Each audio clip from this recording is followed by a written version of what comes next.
আমরা ট্রাম্পকে ছাড়ব না, এর জন্য তাকে মাশুল গুনতেই হবে।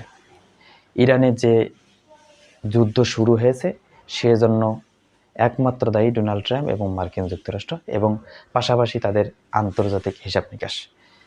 এ কথাটি বলেছেন ইরানের নিরাপত্তা সচিব আলী লারিজানি। তিনি বলেছেন যে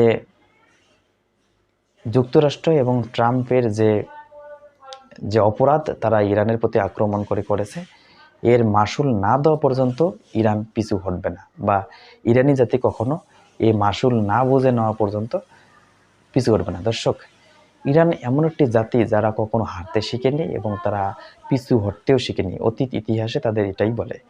এবং সাম্প্রতিক সময়ে যে ব্যাপক হামলার মুখে পড়েও, দ্বিমুখী হামলার মুখের পরেও তারা যে পিছু হটেনি, এটাই তাদের প্রমাণ। এখনও তাদের বলিষ্ঠ কণ্ঠস্বর, এবং তাদের শুধু কণ্ঠস্বরে না, তাদের যে উচিত জবাব, মোক্ষম জবাব, এটা দিয়ে তারা প্রমাণ করতে পেরেছে।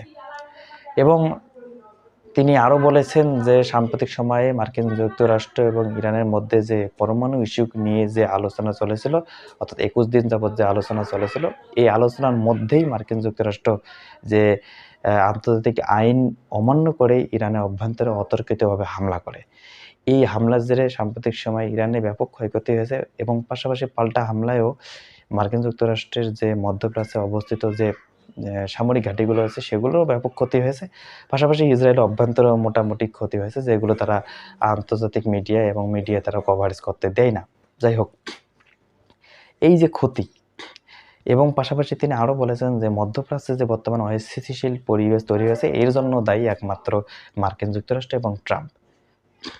এই যে অপরাধগুলো, যে তারা অপরাধগুলো করেছে এবং মানুষ হত্যা করেছে, এর জন্য মাশুল গুনতে হবে, তারপর তারা পিছু হটবে। নচেত তারা কখনো, বা ইরান কখনো আত্মসমর্পণ তো দূরে কথা, তারা পিছুও হটবে না। দর্শক, এই যে সাম্প্রতিক সময়ে দু দেশের মধ্যে বা তিন দেশের মধ্যে যে টানাপোড়েন, তার প্রভাবে সারা বিশ্বে বর্তমান তার প্রভাব পড়েছে।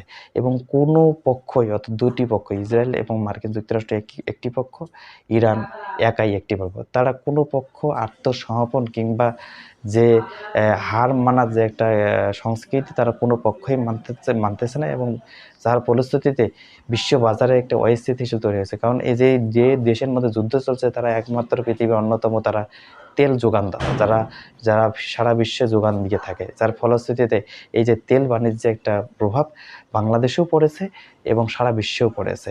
দু দেশ কখনো হার মানতেছে না, এবং দু দেশেই বলতেছে যে আত্মসমর্পণ করতে হবে একে অপরকে। যাই হোক দর্শক, ইরানের যে সাম্প্রতিক সময়ের যে মন্তব্যটি, এটিকে আপনারা কি হিসেবে দেখতেছেন জানিয়ে যাবেন।